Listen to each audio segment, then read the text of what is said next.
परमेश्वर शिव बोले, उत्तम व्रत का पालन करने वाले, हरे विष्णु, अब तुम मेरी दूसरी आज्ञा सुनो। उसका पालन करने से तुम सदा समस्त लोकों में मानवीय और पूजनीय बने रहोगे।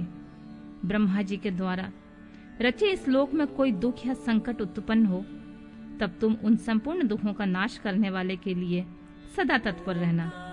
तुम्हारे संपूर्ण दुस्सह कार्यों की मैं तुम्हारी सहायता करूंगा।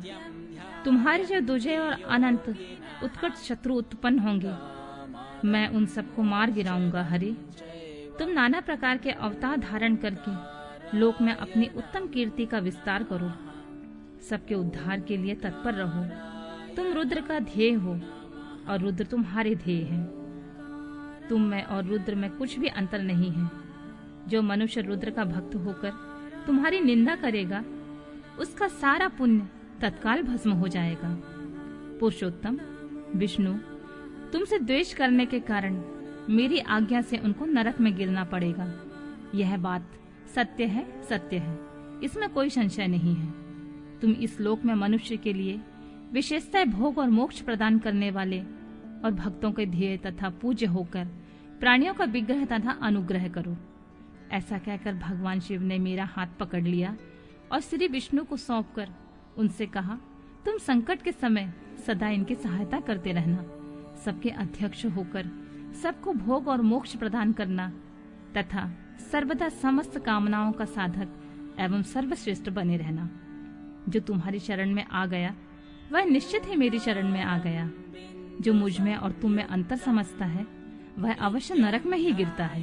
ब्रह्मा जी कहते हैं, देवर्षि, भगवान शिव का यह वचन सुनकर मेरे साथ भगवान विष्णु ने सबको वश में करने वाले विश्वनाथ को प्रणाम करके मंद स्वर में कहा, करुणा सिंधु जगन्नाथ शंकर, मेरी यह बात सुनिए।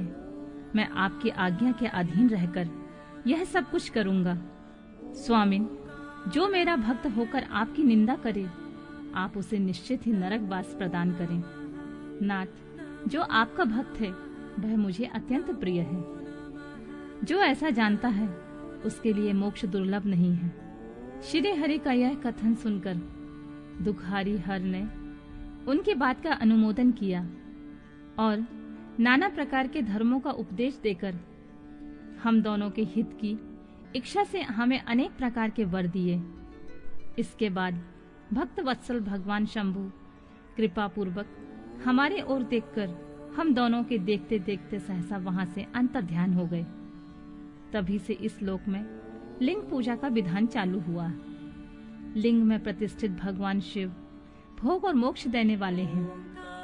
शिवलिंग की जो बेदी या अर्धा है वह महादेवी का स्वरूप है और लिंग साक्षात महेश्वर का लय का अधिष्ठान होने के कारण भगवान शिव को लिंग कहा गया है, क्योंकि उन्हीं में निखिल जगत का लय होता है।